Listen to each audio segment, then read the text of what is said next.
Hey, expert investors, I'm standing outside here in almost a thunderstorm because I just finished a screaming match with one of my tenants. And, I'm not bragging about that, but, sometimes people try and take advantage of situations. And, as a landlord or as someone who's responsible, I'm getting rained on, as someone who's responsible for a certain situation, in any situation, sometimes you got to lay down the law and let people know how it is and how it's going to be.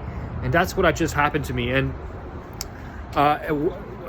thankfully, or maybe it's happening on purpose, but on this Thursday we're having a Q&A with one of our favorite paralegals, Kelly Hawks, and we're going to talk about the new Bill 184 in Ontario, which is a big change to the Residential Tenancies Act that deals with how we evict tenants and some big fines for landlords and when they make mistakes, changes to the process in getting a hearing for a non-payment of rent. There's a bunch of other things we're going to cover, and I'm going to be talking to Kelly hopefully about this situation that I'm dealing with. Thankfully they're leaving, but I want, even though we had a bit of a pissing match there, I want them to leave on good terms because it's not worth it for the long-term, my long-term reputation as a landlord.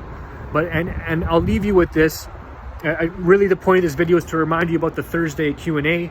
You'll see some emails coming out about it this week, but I want to leave you with one of my favorite rules. I know I say it all the time, but I want to remind you again, the 10% rule. In your career as a landlord, you're going to go through many tenants. 10% of them are going to be awesome people you want to have a beer with or invite over for a Sunday barbecue, and that's cool.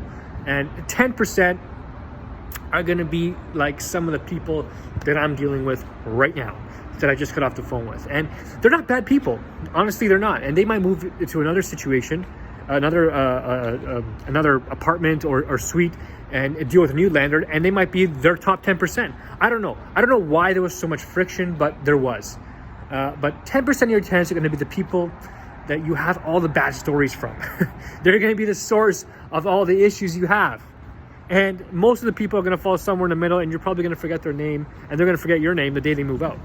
So your entire job, and I'm pacing here because I'm about to get wet and I'm a little nervous, your entire job as a landlord is to eliminate or mitigate, avoid the bottom 10% as much as possible. Lots of due diligence, lots of background checks, lots of questions. Okay, those three things.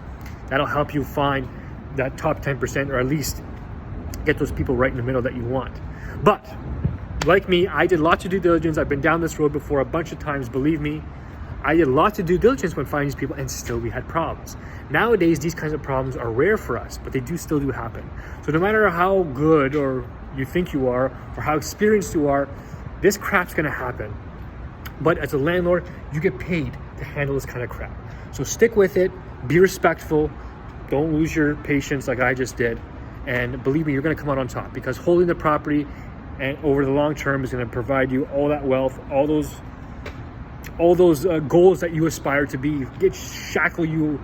Release the shackles on your 9-to-5 work, get you out of that 9-to-5 grind, give you that financial freedom. That's what the long-term holding of these properties do. So don't forget that if you're having problems, because that's why we're in this game in the first place. Okay, and I can attest to that. I've been in this game a long time, and my properties are giving me a tremendous lifestyle.